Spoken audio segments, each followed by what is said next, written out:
welcome to all of our colleagues who've joined us from throughout the African continent. And I know we have participants from all over the world who have joined us to discuss the engagement of African philanthropy in supporting higher education.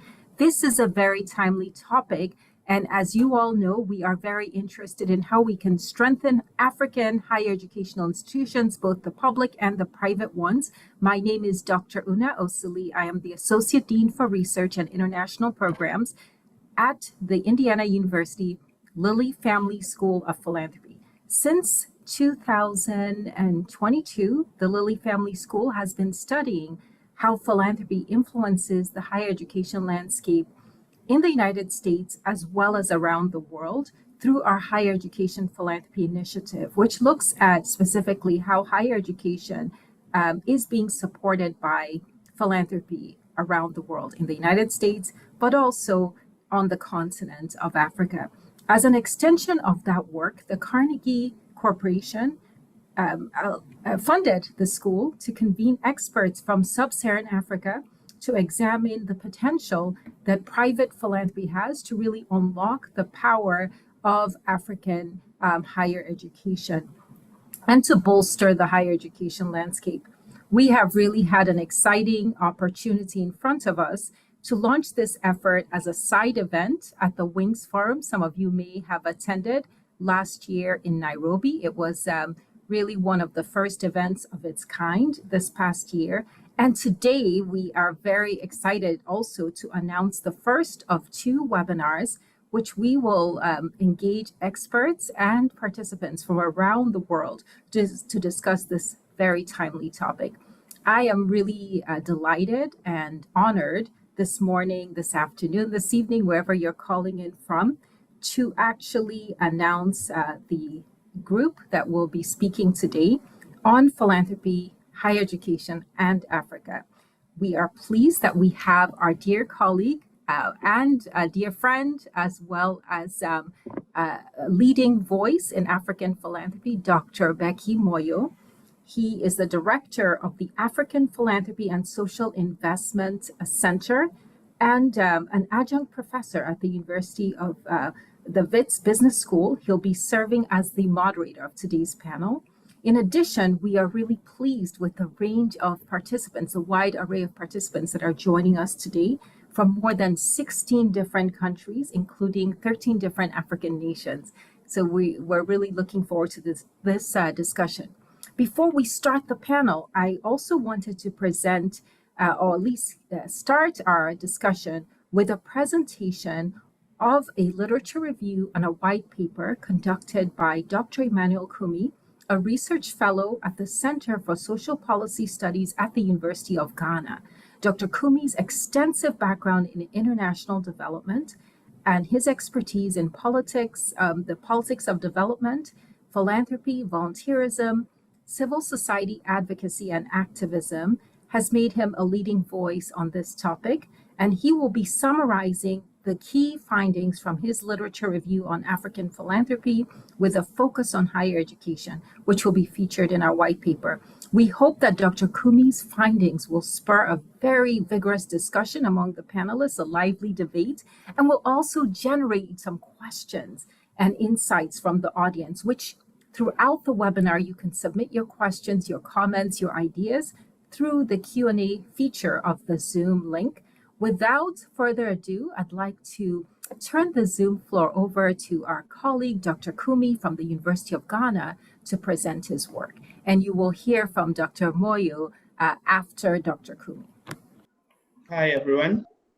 My name is Emmanuel, and I'll be doing the presentation this afternoon.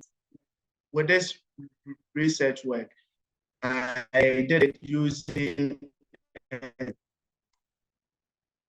it's more of a depth review of existing literature.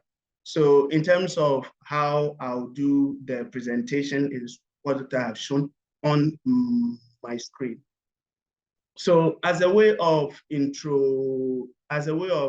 intro, we also see that when we talk about higher education, we are saying that it has a role to play in terms of our national development. And then as a result of that, there has been a lot of some form of investment has been made into higher education institutions. And then a key thing that I would say here is that when we look at higher education institutions, especially in Sub-Saharan Africa, they have received a lot of support from external philanthropic organizations for all these years. And because of that, these institutions have played important roles in promoting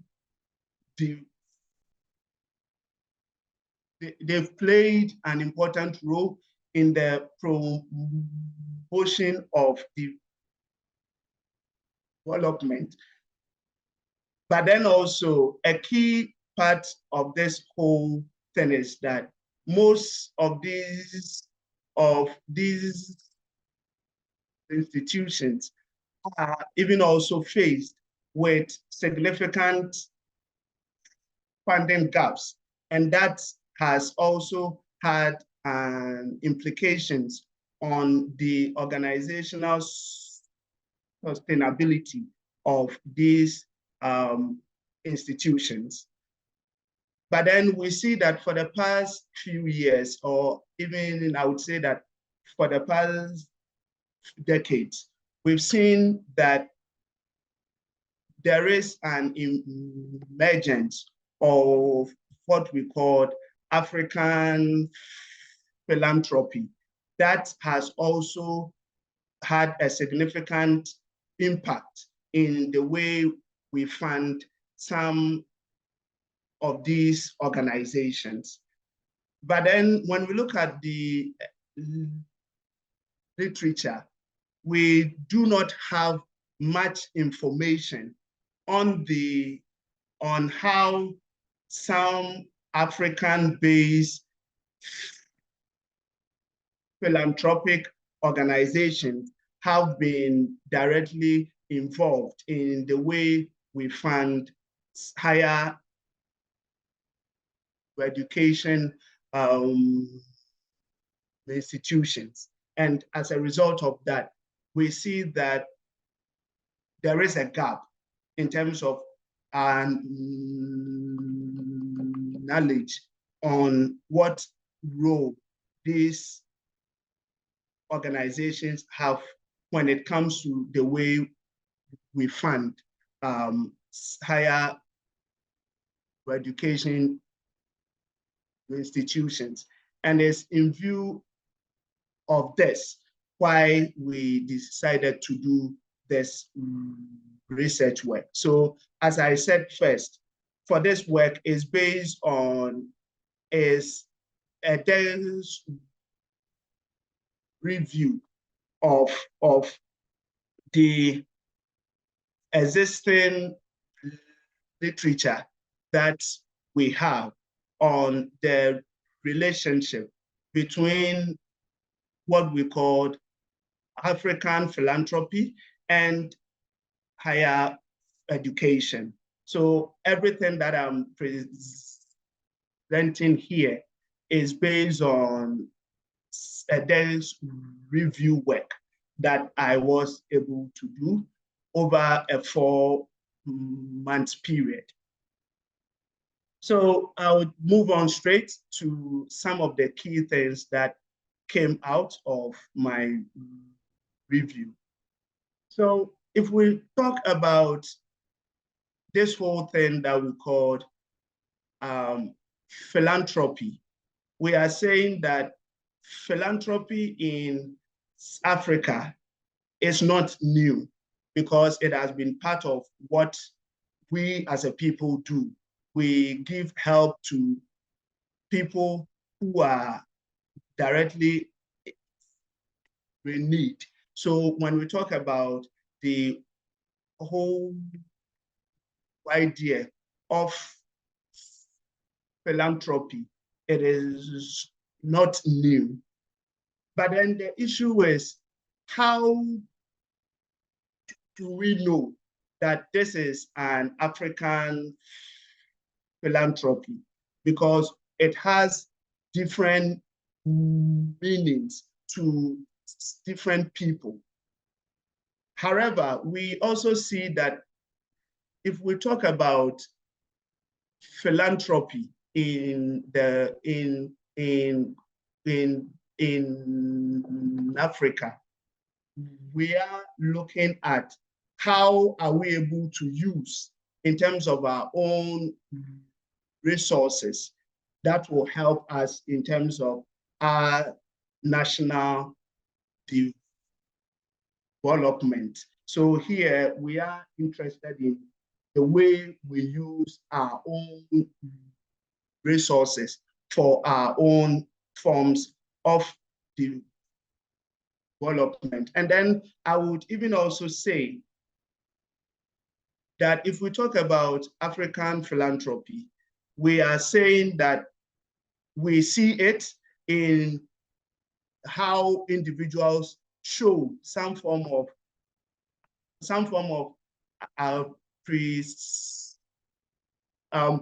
how we help people who are in need.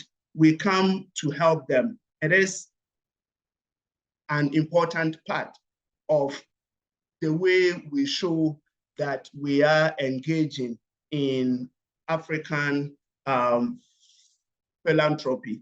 And then if we talk about an African philanthropy also, we have different types. So here we have what is known as the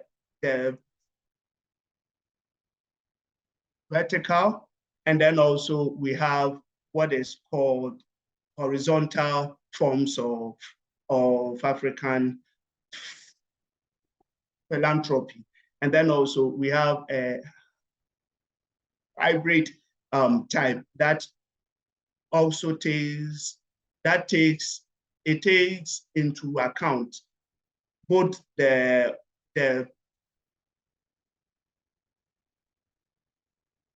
vertical type as well as the horizontal type.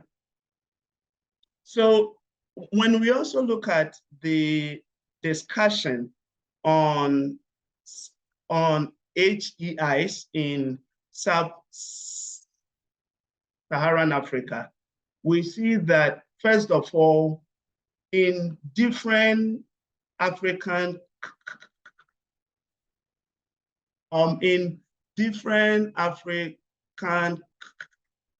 countries, the way they look at higher education is quite different. So for instance, when we take South Africa, for example, when we talk about higher forms of education, it is more to do with universities. But in some African countries, these also will include all forms of education post-secondary school. And as a result of that, there are some differences in terms of the way we see that.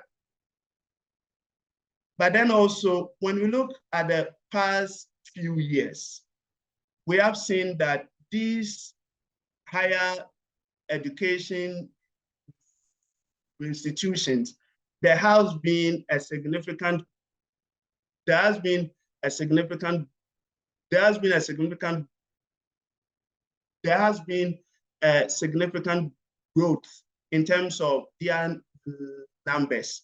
And in the year 2018, we found out that we had about 65,000 of HEIs in Sub-Saharan Africa.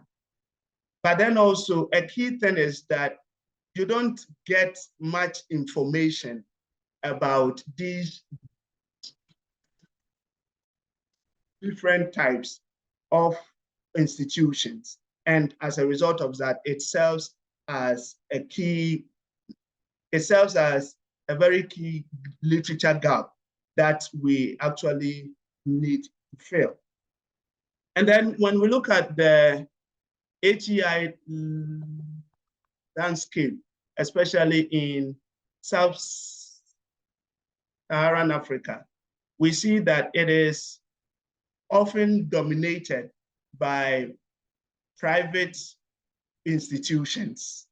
And you can see it in different African countries where there is a growth in terms of there is a growth in private higher education institutions. But then when we look at what role does philanthropy has to play when it comes to the way we fund these institutions, we see that they play a significant role, especially in terms of the way we solve the whole issue of the lack of resources. It is a key role that philanthropic organizations play. And for example, in 2020, philanthropic contributions to 10 South African universities was around 121 million USD. And that shows that when we talk about the way we fund organizations in Sub-Saharan Africa, philanthropic organizations play a key role. So, and as you can actually see here, for all these years, they have played an important role in how we fund these organizations. And then also, when we look at the way we fund them, most of the resources of philanthropic organizations, they provided to HEIs. And here, I mean, most of the resources that some private philanthropy give, they often gives it to HEIs, which I think shows that they play an important role here. But then also, I would say this, that when we look at the philanthropic organizations, a lot of these organizations are not based here in Sub-Saharan Africa. Most of them, those which give huge resources, are all based in the global north. And as a result of that, we need to ask ourselves, what exactly do Sub-Saharan African philanthropic organizations do to help in such a situation? We see that for most African philanthropic organizations, in terms of the way they help, is through the provision of scholarships. So most of them give out scholarships to help some students who are directly in need. And this is one of the key ways that philanthropic organizations based here in Sub-Saharan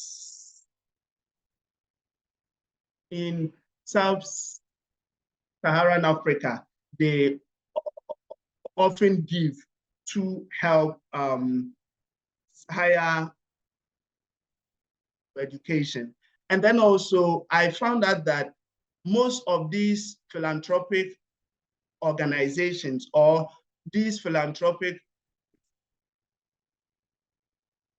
individuals, they also give to help schools in their own countries, although we have a very few who engages in cross-border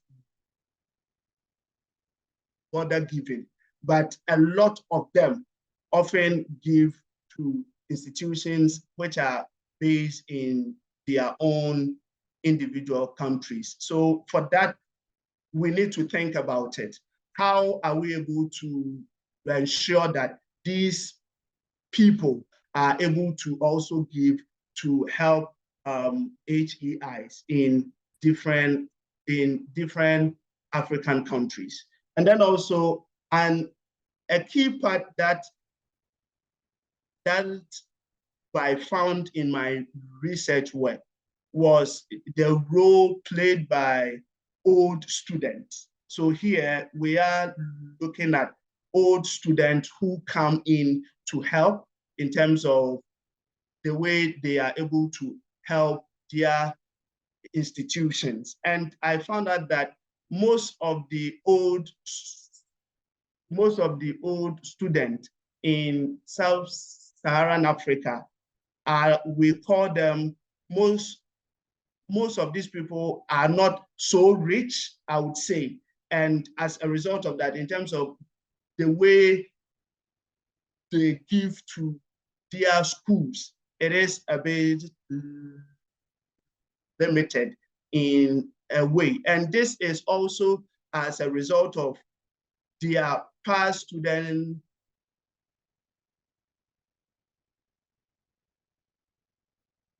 experiences that also shapes how these people are able to give. And then an important part that I found in my research work was so also Emmanuel, if I can ask you to maybe summarize, we've run out of time. We need to okay. get to the panel. Sure. Yeah. Yes. Yeah. So for me, I think I would say that when we look at the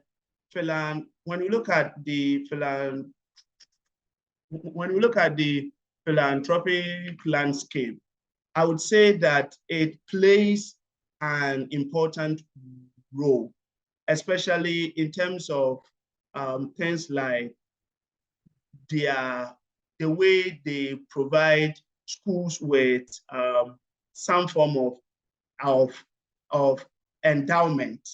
But then I also found out that most African philanthropic organizations do not directly give some form of endowment to HEIs. And those that, as part of my research work, I was able to find it was all by organizations based in the North.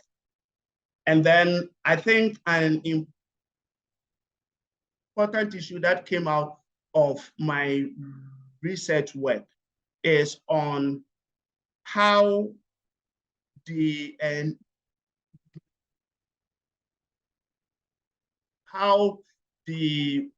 whole discussion of enabling environment also shapes how we give to support HEIs. I found out that in most African countries, there are no enabling environment, or in some instances, you see that the enabling environment is quite limited, and that that also has a key role to play in how we fund them. And then also I found out that we don't have any kind of information on philanthropic flows to HEIs. And all the information that you get is all on schools in South Africa. But in most African countries, you don't get such information, which I think it serves as a gap that we also need to fill. So to sum it up, I would say that although we talk about African philanthropy, but in terms of its main involvement in how we fund higher education institutions is quite limited, and we need more research work on all these things. I'll end here. Thank you. Thank you very much, Emmanuel, and thank you for that presentation. Can I just have my camera enabled, colleagues? But while we do that, my name is Beginkos Moyo, as previously introduced. I am currently based here at the West Business School. I direct the Center on African Philanthropy and Social Investment. This is one of the topics that we are currently seized with at the center. In fact, as we speak, there are two of our doctoral students who are focusing on this matter, looking at the number of universities in Africa that are offering teaching and programs on philanthropy. And so this comes at a very timely moment for us and for everyone concerned, especially when we look at the role of philanthropy in overall development. But at the same time, if you also consider the role of education in development, it becomes no-brainer that we would be interested in understanding the role of philanthropy in education, in particular in higher education, because I think it's another complete discussion if we were to include what is called basic education in other countries or early childhood development. I think the picture would probably look a bit different from what Emmanuel presented. But I think that for us to get into the panel, there are a couple of things that I picked up quickly from the conversation and the presentation. The first one is that we seem to have more data on international philanthropy and this intervention in higher education. Even though Emmanuel seems to have located this study quite recently, if you go back to, historically in looking at the number of philanthropic foundations, American and otherwise, that have worked in the education space, especially in higher education, you will be so surprised to realize that there's probably very few universities in the African continent, very few academics, especially senior academics that were active in the 50s and 60s, who did not benefit in one form or the other from philanthropy. So a lot of higher education programs in the continent benefited from philanthropy, and a lot of academics were sent to overseas universities as a form of capacity building. I've been doing some work around reviewing some of the foundations and their grants going back as far as 1952. And I can tell you the amount of data that exists there in terms of philanthropy and their higher education. So there's more data when it comes to international sources, historically speaking, and today than we can have in terms of the data on African philanthropy and higher education. And that is a point of discussion I would want us to find some time and talk about. Is it because we are tracking wrong data? Is it because African philanthropy prefers certain sectors over higher education? Especially if you look at South Africa, I'm sure if you had to look at some of the studies, you'll find that there's a lot of philanthropy that goes to early childhood development and to higher education. And if you look at the OECD data and all of that, you will see that the flows are probably more to that part of education than the higher education? Or is it because,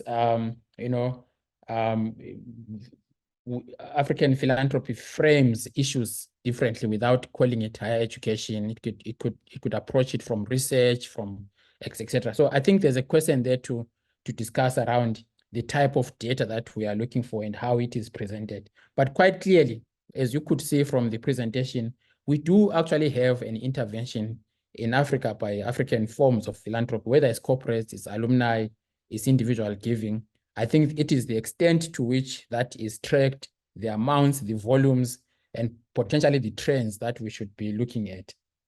But also, I think that one of the things that was quite fascinating for me is that there's also a lot of attention, and perhaps this is due to availability and accessibility of data to certain countries in the continent. And so the study is telling us more about South Africa, to some extent Ghana, Kenya, Nigeria, and I saw some part of Zimbabwe in terms of the Higher Life Foundation. But the bigger part of the continent is actually missing. So we really have no idea what's happening in those parts of the continent. The Francophone Africa, Lusophone Africa, North Africa, there's not much that we got from the current presentation. And I'm not so sure whether if we're to take into account that part of the continent and those countries, the picture will look a bit different.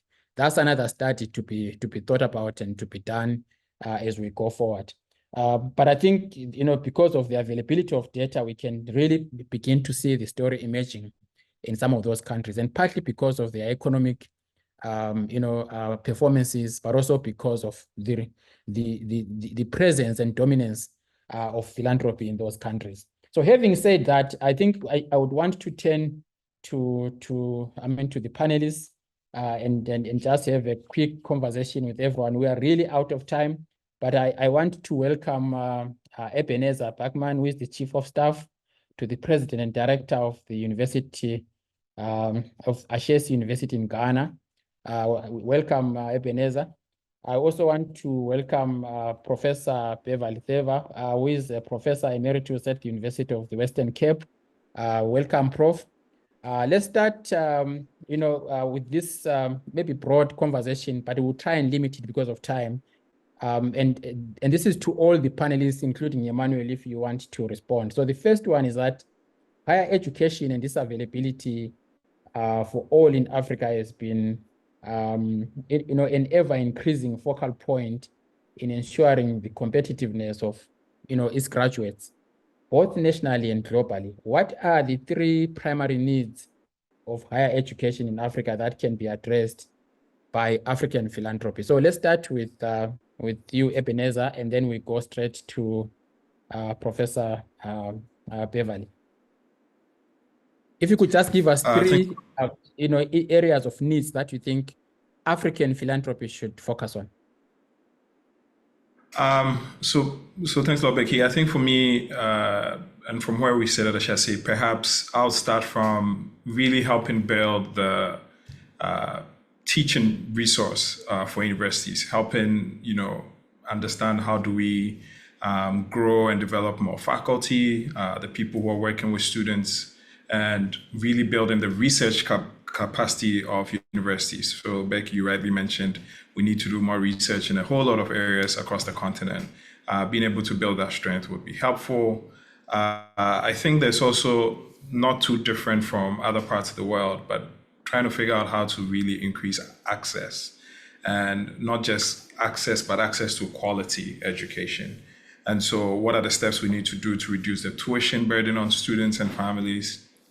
And how do we shield students from some of the increasing cost burdens that come with higher education? And perhaps the third would be infrastructure and resources. So how do we sort of strengthen teaching delivery in classrooms and outside of it?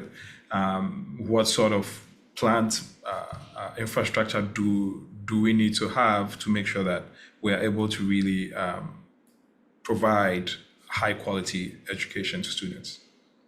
That would be my top three. Thank you so much. Can we move to Prof. Beverly and also get your top three priority needs?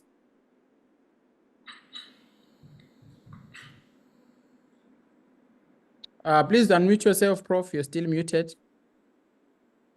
Sorry, I had a few questions that I was asked to, or two questions that I was asked to respond to. So would you like me just to respond to that? We'll come back to those. We'll come back to those. Okay, okay. Yeah. I mean, I think that I prefer not to respond to the top three.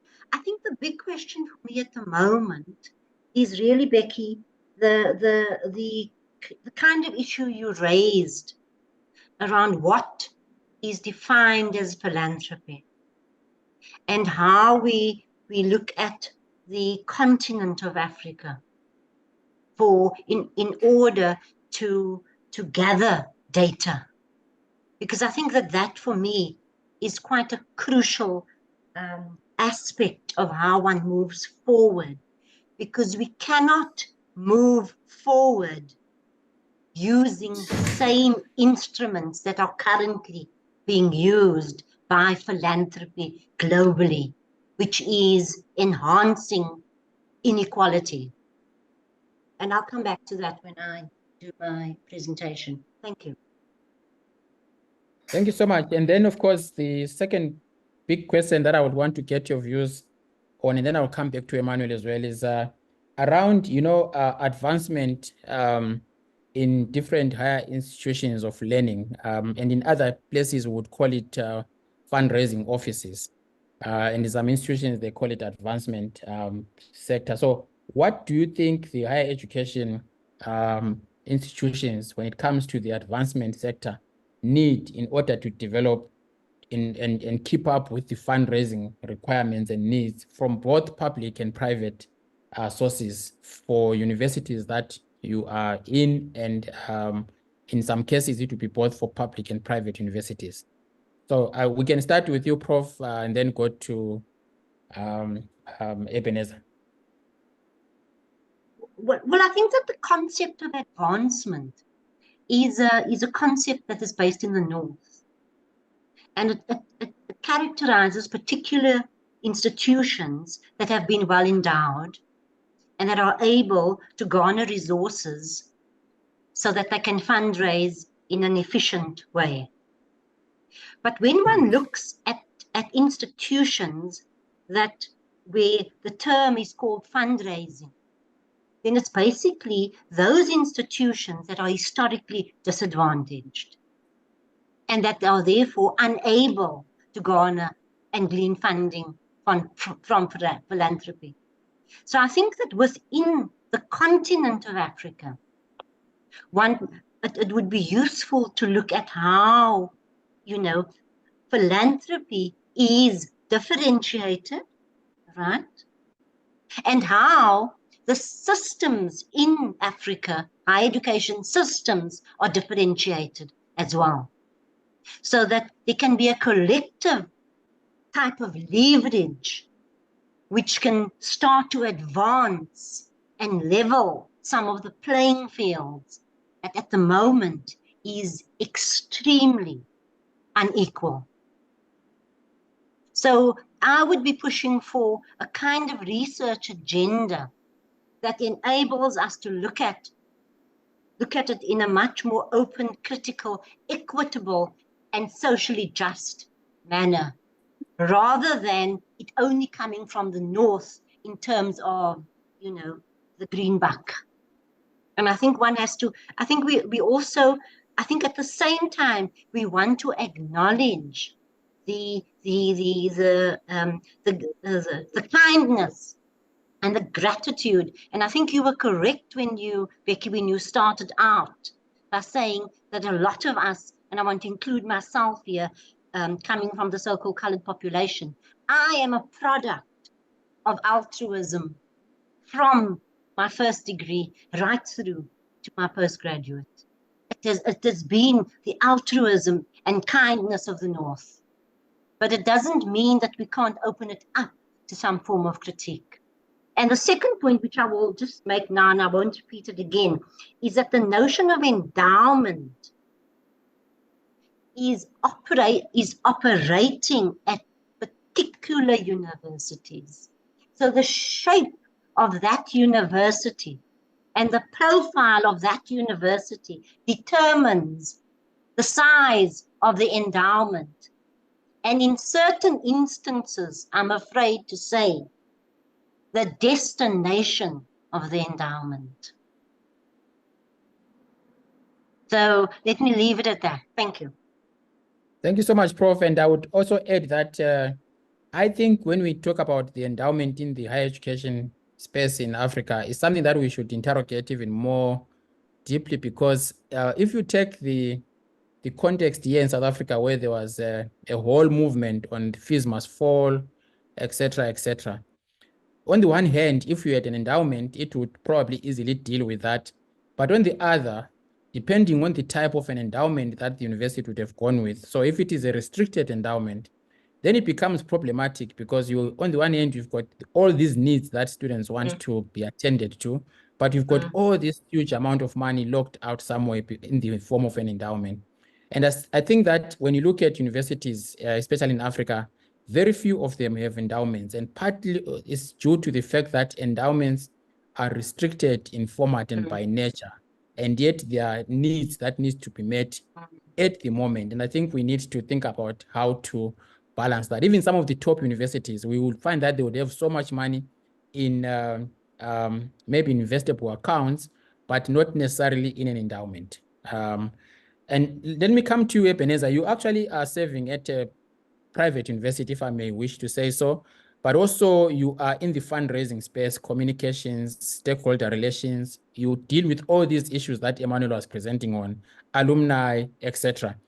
In your case, and given where you are sitting right now, what would be the key, what would you say the advancement sector needs at this point in time in order to be fit to raise the kinds of money that both public and private universities need?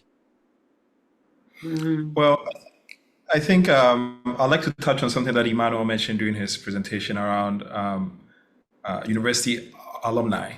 And when you're looking at most institutions, particularly in Ghana, but beyond, you'd find that advancement teams, where they exist, do not necessarily have as much understanding of the alumni that have come out of the institutions they exist in.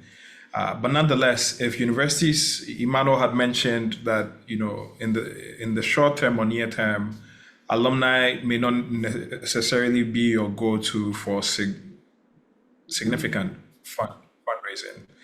But that's going to be someday, that your alumni, your beneficiaries, or the beneficiaries of the learning experience that you provide at your institution, ultimately will become some of the strongest allies any advancement team would have. And so there still needs to be some work done to help institutions and advancement teams understand how do we foster the alumni networks that we need to really grow our work, to really deepen our ability to fundraise. But in the near term, as that's also happening, I think one of the things that really could help the sector is, again, Becky, you spoke a bit about this, but if you have, as Emmanuel mentioned, like over 60,000 higher education institutions on the continent, the majority of them being private, if we're trying to fundraise, we need to figure out who to talk to, what they are interested in, and what they are prioritizing for their philanthropy, right?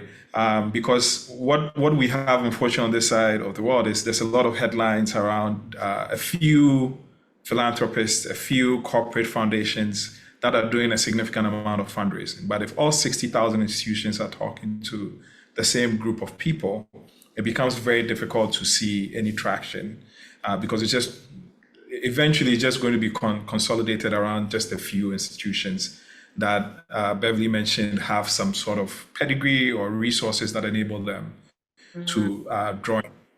But if we're able to build a more comprehensive approach to identifying philanthropy in terms of the stakeholders, different organizations and people who could contribute to it, and how to really work with those entities to define what their philanthropy supports when it comes to higher education, I think ultimately it helps diversify and democratize the fundraising process for a lot more institutions. Right. I want to continue on that thought, but I wanted at this point to also start engaging with the questions from our audience as well, because we really ran out of time. But I've just been asked to check whether you will be available if we are not able to get through the questions to stay an extra maybe 5 to 10 minutes to do that. But let's try and see if we can squeeze everything at this moment. So let's continue with that thought, Ebenezer, and ask you to talk briefly about what your experiences have been in terms of engaging in fundraising broadly, but also stewardship.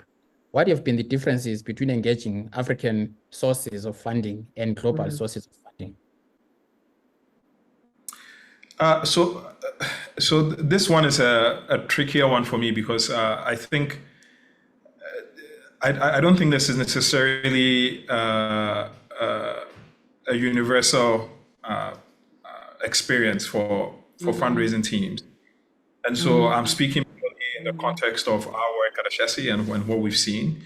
But in some ways, I don't know if given behavior or philanthropic behavior is necessarily defined by being African versus defined by, the different needs, etc., or who are making the contributions, right? So we've not yet identified one particular or a particular set of behaviors that are unique to African donors as a group, if we can't even have one group in that way, versus global philanthropy, all right? And so if you think of alumni for Ashesi versus alumni for Western Cape, versus alumni for University of Ghana versus alumni, let's say, for the Lilly, right, University of Indiana, I don't think they are defined by their nationality or place of origin as much as they are defined by how they feel about the institutions they're engaging with, right? So alumni giving is pretty much defined in the same way as alumni giving might be defined in other places around the world. But nonetheless, we do find when we are engaging with donors who are predominantly operating from within Africa, that social capital is a big part of what inspires philanthropy, growing social capital and really being able to gain visibility and recognition as an outcome of philanthropy. But even as I say that, I think, okay, if I'm in Ghana and I'm trying to, or if I'm in, let's say, in the US, trying to support an institution in Ghana,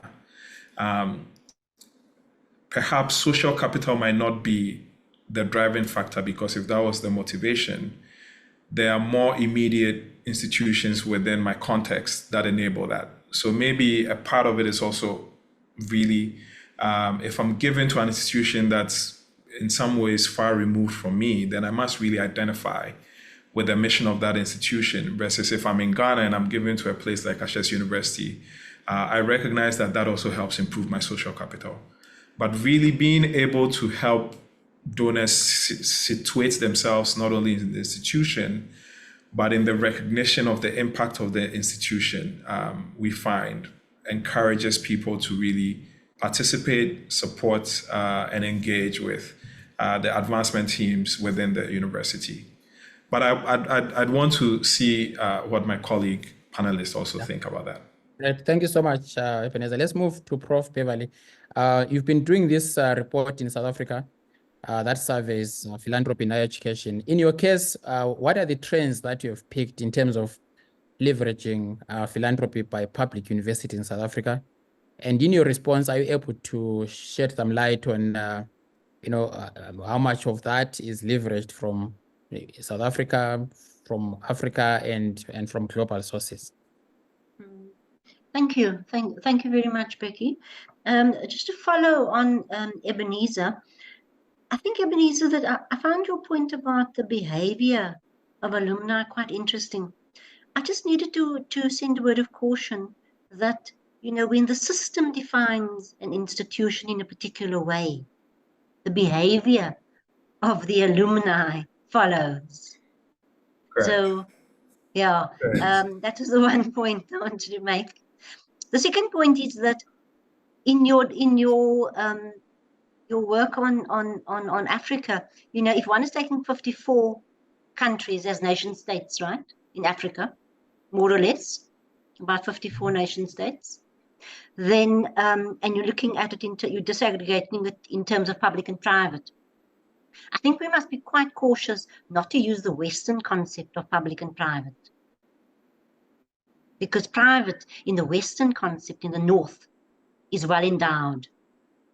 Private in the African context is organizing as a in a socially just way in terms of access. So I thought I'd just kind of put that out. Becky, the trends, I mean, they clearly, I've been doing the survey for Inyatelo, which is the South African Institute for Advancement, that was started in 2013, where the researcher at the time was started to look at about 10 or 11 institutions in the system, right? And used a 2013 benchmark to look at the shape and size of donors.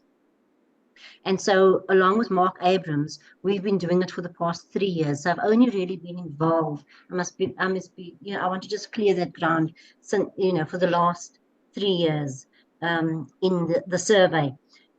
Your point was taken that it's only 10 institutions out of 26. That's the first point. The second point is that it includes, the 10 includes, in code speak, the institutions who have names such as advancement officers. One of the trends is that there is a kind of steady distribution, you know, of the national in the sample. So in other words, there's a strong kind of national form of giving that seems to remain, you know, it kind of remains, you know, quite stable. And one of the ways we might explain the national, say, for example, in 2019 or 2020, could possibly or potentially be around the fees must fall, which might have worked to the advantage of some institutions whereby individuals felt the need to give. And so again, Ebenezer, your point about alumni behavior might have played out in a positive way in the national system. There has been a decline in the international, in terms of trusts in the South African context, especially foundations, and certainly with COVID, a lot of the international foundations would have gone inward because, you know, countries have to look after their so-called national base. I also made the international is mainly, as I said, from the north. And then I think I want to make the point that the national representation does not always translate, the high national representation does not always translate into high value donation. So in the 2020 survey, for example, there was an equal distribution in terms of the value of the donations, 50-50. So I think we must be careful that national does not always translate into, national donor doesn't always translate into high value. And then the last 2 points is that I think we have, it would be important to disaggregate the donor base. You know, what do we mean by donor? Do you mean an individual, a trust, private organization, private sector, etc.? Because, yeah, I think that would be one. And then second is that I cannot stress again that the higher education system is highly unequal. And so, I think it would be good for us to find a way to think about how one can gather the data that can move towards some more equitable or let's for the moment say reasonable way or direction in which philanthropy can begin to reach more, young people in Africa. Thank you. Sure, Prof. Thank you. We have run really out of time, but I want to make sure that we do respond to some of the questions. And I saw a comment somewhere saying those that might want to ask questions, they must turn on their cameras. But while we do that quickly, Emmanuel, there was a question that I thought was specific to you, which had to do with how can we promote philanthropic culture in private universities in Africa, as individual private universities are charging school fees in an exorbitant way. And in many ways, it deters parents, donors, and prospective donors to contribute in a philanthropic way. How could your research bridge this gap? So if you could maybe respond to that. And then secondly, could you also maybe reflect on other forms of philanthropy other than money, which is what seems to be coming out here, that our fundraising efforts are probably just looking at money, and yet Africa is a completely different issue altogether when it comes to fundraising and what people could actually be giving to universities. Did we lose Emmanuel? I think we just lost him. Okay, so while we wait for Emmanuel, can any one of you, either Prof. Beverly or Ebenezer, respond to the issue of how we can at least maximize on other forms of giving other than just money? Because money, of course, is one important one, but in Africa, philanthropy is expressed in different ways. And I see people saying there should be need for us to be innovative, etc., in order to harness and be able to have our message understood by the donors in Africa. So let's start with you, Ebenezer, then we can go back to Emmanuel and then Prof. No, I think that's absolutely fair. You would find that, for example, when you think of CSR, there are some organizations that are more excited about the possibility of influencing institutional priorities, for example. So they might share emerging technology that they are building within the entity for students to bring into the classroom, help develop, help grow. And so there are some philanthropic efforts that are more driven as partnerships, helping grow an emerging innovation, providing expertise. So maybe an organization that has a particular expertise in some ways, or people who have same, may volunteer to come spend some time within the institution to help the institutional management, to help students, to help with research, right?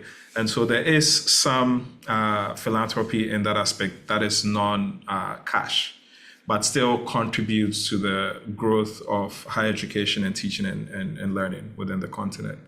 But I think Emmanuel at University of Ghana might have encountered more of that as well. But I'll let Emma also chime in. Okay, Emmanuel, if you could come in, address the question of how your research could close the gap in when it comes to raising resources for public universities. But secondly, if you can, there's a question that says, historically, higher education in Africa was viewed as an extension of colonial ideology. I did make some kind of remarks to that effect, but how has this shaped the philanthropic landscape in higher education institutions in Africa? If you can respond to that as well. And any of the panelists, if you can touch on that. And I think this came from Kilama.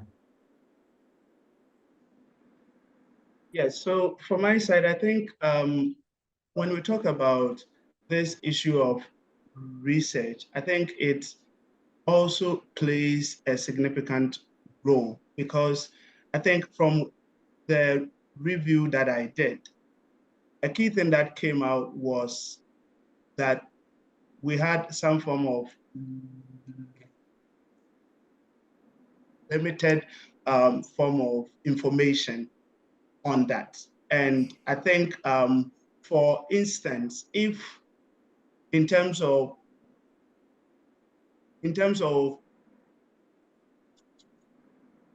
the work which is often done among the 10 universities, if we could find an important way where we could actually do the same kind of work in different African countries, I think that gives us an idea. And then that could also serve as a good form of a database that we could even actually use and see that these are the specific forms of philanthropic organizations that gives some kind of help to these institutions. So to me, I think when we look at research, it also has a role to play in the way we fund these organizations. And then we spoke about when we look at our educational system also has a bit of it has more of colonial ways of doing things. And to that extent, I think it is true, but even also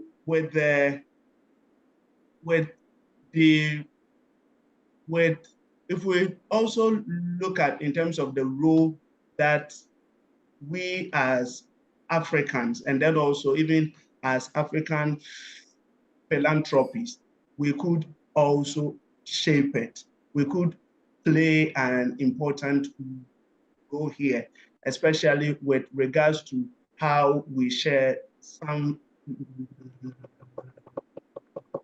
knowledge, and then also the way we share info. I think once we do that, it can help us to solve all these issues. Thank you. Thank you, Emmanuel. Prof, do you have any final thoughts so that we can then move to closing the session? No, just very quickly. I mean, I think that Emmanuel's point about, doing further research, I'm not sure about other, in South Africa, for example, philanthropy is part of third stream income.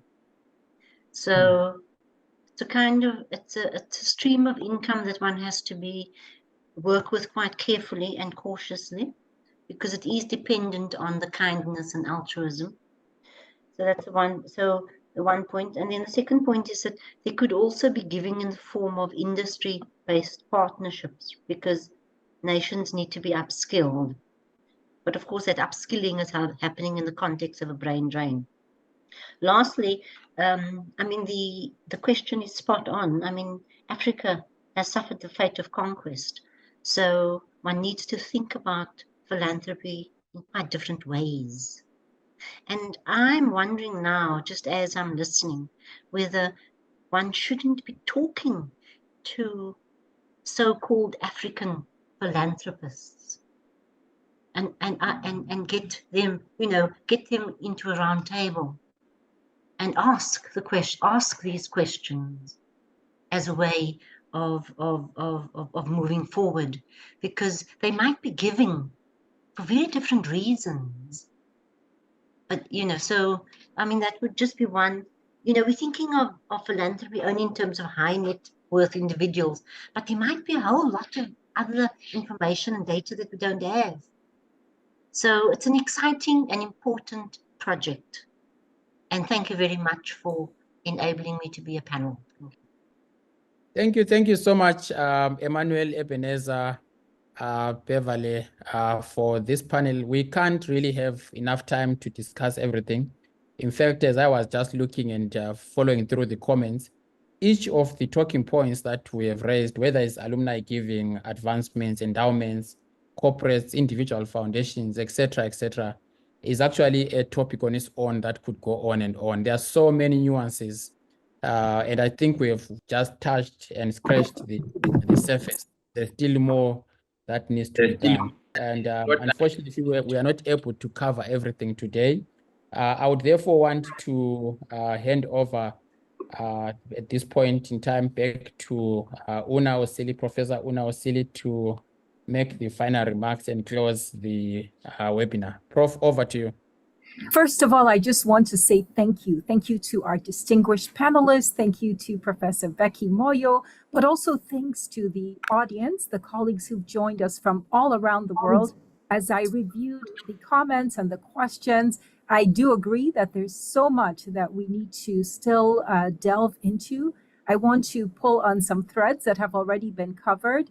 The first one, of course, is that it's hard to think about the future of the continent with our 54 different countries without placing the center of this discussion on how do we educate for the future. And I think higher education is a critical piece of Africa's development. I'm also struck by the fact that it's hard also to think about our continent without thinking about how philanthropy has played a role in the development of higher education. When we think about leaders like Wangari Maathai, her education journey was fueled by philanthropy. Many people don't know her story, but I had the chance to read her biography recently, and she talks about being funded by, interestingly, the Kennedy Family Foundation provided funding to bring a cohort of African students to the United States. And that's what allowed her to be educated. So there are a lot of stories across the continent about philanthropy and how it's played a role. And we're hoping that this is just the start of that discussion. I also want to just say a special thanks to Dr. Kumi for sharing his expertise and knowledge, and to thank our participants who have also shared so many interesting questions coming from a diverse segment of the African higher education landscape. So as we close today's discussion, we also want to thank the Carnegie Corporation that has provided the funding to allow this series. Remember, this is just the first of many further discussions on philanthropy for higher education. We will hold another webinar, so stay tuned in June, that will discuss the enabling environment, something that we have not really touched on today, how public policy and the sociocultural norms within our continent both can support the development in the future and also catalyze growth in this field. So please stay tuned. Pay close attention to your inboxes in the next few weeks, because we will be sharing on social media as well as through email the next webinar date and announcing those speakers. I really thank all of you for joining. This has been an inspiring and fascinating discussion. So many topics surfaced: alumni giving, corporate giving, the role of our culture in supporting donors, the very definition of African philanthropy, and also the diversity and complexity of the landscape. So special thanks to all of you. Stay tuned for the next webinar. And please join me in a virtual round of applause for all our panelists and participants. Thank you all. And with that, we'll conclude, but stay tuned for the next webinar. Just touched and scratched the surface. There's still more that needs to be done.